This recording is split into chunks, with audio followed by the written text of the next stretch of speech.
Baiklah, saatnya masuk zona sengat dengan tawon lumpur. Oke, 1, 2, 3. Itu dia. Ya, itu tersangkut. Sudah tersangkut. Siap? Siap. Oke, aku menemukan ada tawon baru. Tawon baru unlock. Ayo kita coba tangkap.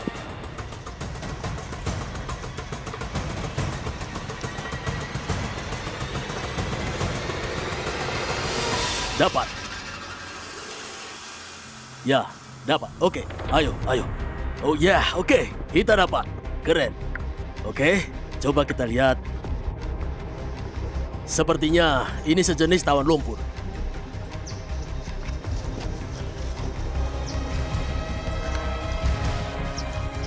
Itu dia. Coba lihat ini guys. Kita dapat. Ini keren. Ini dikenal sebagai tawon pembuat sarang dari lumpur. Disebut demikian karena mereka membuat sarang dari lumpur. Biasanya hidup sendiri. Akan sangat jarang melihat sekumpulan tawon lumpur. Dan juga mereka juga disebut tawon berbadan tipis. Kamu bisa lihat jembatan tipis seperti benang di antara perut dan tubuh utama mereka. Itulah ciri khas dari tawon-tawon ini. Dan mereka bisa pakai apa saja untuk membuat sarang mereka. Pakai pasir, pakai lumpur, atau apapun yang bisa mereka gunakan untuk membuat terowongan itu. Gimana kalau gini? Gimana kalau kutunjukkan bentuk sarangnya? Tunggu sebentar, aku kayaknya tahu. Bakal aku bawa ke sini. Tunggu. Ini dia. Jadi, bukan. Ini bukan yang dibuat oleh tawon. Ini adalah wadah plastik yang ada di luar kawasan cagar alam tempat kami menginap. Tapi kalau kamu arahkan kameranya di situ, kamu lihat terowongan kecil itu? Itulah sarangnya dari tawon lumpur. Coba cek apa ada isinya. Oh ya, ternyata ada penghuninya. Oh, oke. Dia langsung pergi. Semoga terlihat ya. Untung kita udah punya satu. Karena yang tadi itu kabur. Ayo kita kembali ke tawon yang tadi. Untungnya kita punya ini karena kita menerima banyak pertanyaan. Tawon ini ditemukan di seluruh dunia dan jumlahnya ratusan. Ralat. Ribuan dari berbagai spesies. Khususnya tawon yang ini. Dan orang ingin tahu, menyengat atau tidak. Mereka tidak agresif. Orang jarang disengat oleh tawon lumpur ini. Tapi aku penasaran, apa tawon lumpur bisa menyengat dan seberapa sakit sengatannya. Saatnya masukkan tawon ini ke dalam indeks sengatan gigitan. Ayo siapin mejanya. Oke, begitu saja.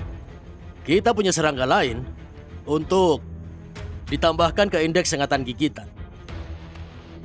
Aku sudah disengat 3 kali dalam perjalanan ini. Sejauh ini aku sudah disengat semut rahang perangkap, semut peluru, dan tawon prajurit. Dan aku akan menambahkan tawon lumpur ini.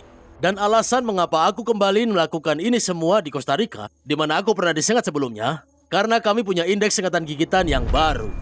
Kenapa indeks ini perlu dibikin ulang? Ya, ada beberapa alasan. Alasan pertama, gigitan. Indeks sebelumnya tidak mencakup gigitan. Gigitan laba-laba, serangga, dan makhluk-makhluk menjijikan lainnya. Yang sering kita jadikan eksperimen untuk menggambarkan rasa sakitnya. Dan banyak fakta edukatif tentang makhluk ini. Hal lainnya adalah rasa sakit itu sendiri bukan satu-satunya faktor yang terkait dengan sengatan.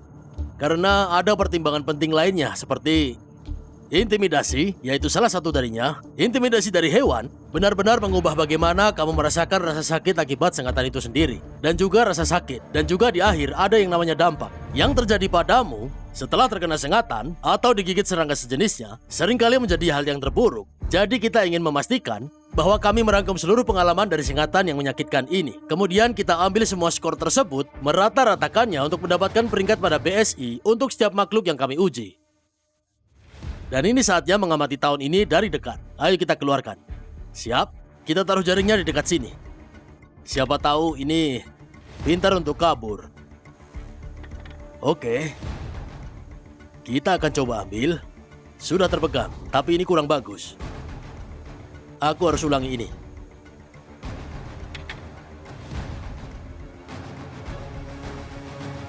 Aku melihat penyengatnya. Waduh. Bukan pertanda baik. Ini mungkin saja. Tolong bantu aku sebentar sini.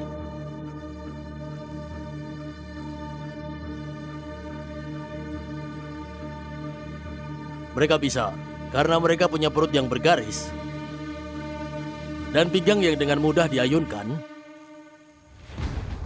Aku cek dulu. Oh, ini bagus. Bagus, kita pindahkan jaringnya. Kita singkirkan dulu dari meja. Oke. Ini pertama kalinya aku melihat serangga ini dari jarak yang sangat dekat. Ini berwarna coklat kehitaman, sayapnya lebih berwarna karamel, tapi ada sedikit warna kuning di lehernya. Secara keseluruhan sangat senyap. Aku akan berikan rating untuk ukuran sekecil ini. Ukurannya jelas di bawah ukuran sedang untuk seekor tawon. Bukan tawon terkecil, tapi juga bukan tawon berukuran sedang. Faktor intimidasi akan menjadi penentu skor untuk pertandingan kali ini. Faktor intimidasi dari tawon ini, dan aku juga baru tahu tawon lumpur ini. Seperti fakta bahwa mereka biasanya jinak. Ini bukan tawon yang akan menyerang kamu. Mereka tidak akan mengganggu kalian saat kalian makan siang. Mereka hanya lewat dan terbang kembali ke sarang mereka, atau untuk berburu.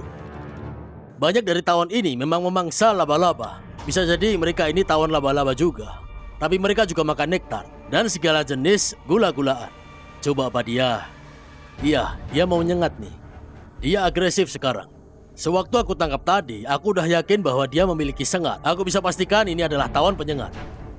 Kamu lihat sengatnya? Dia tampak marah. Ini bukan bejantan tapi betina. Hanya tawon betina yang dapat menyengat. Dan Andrew, itu memang poin yang bagus. Sengat ini adalah bagian tambahan dari jalur telur yang telah dimodifikasi. Mereka terhubung dengan kantong racun. Aku bisa pastikan ini punya sengatan, karena tawon jantan tidak punya sengat. Oke, kita mulai guys. Ini dia, mulai dari sini. Kalian siap? Ini dia. Oke, saatnya masuk ke zona sengat bersama tawon lumpur. Jujur aja aku gugup guys. Tidak banyak yang tersengat dan aku belum pernah tersengat ini. Oke, ini dia. Di 3, 1, 2, 3. Sengatnya keluar. Ya, ya, aku tersengat. Masih masuk. Apa kamu lihat? Kamu lihat itu? Ini tersangkut. Ini tersangkut. Ya. Oke. Aku merasakan sesuatu. Oh iya. Ini mulai panas. Ini panas. Kita masukkan dulu. Oke. Ini dia. Ayo masuk. Ini mulai bengkak. Jelaskan rasa sakitnya. Panas. Lokal. Dan tidak terlalu buruk. Aku bicara jujur. Ini tuh bisa jadi lebih buruk. Ringan sampai sedang. Nilainya kurang bagus nih. Tapi kita tunggu aja. Selama 24 jam. Kalian tidak perlu menunggu. Kita akan tampilkan cuplikan singkat tentang akibatnya. Lalu kita berikan rating BSI untuk tawon lumpur Costa Rica.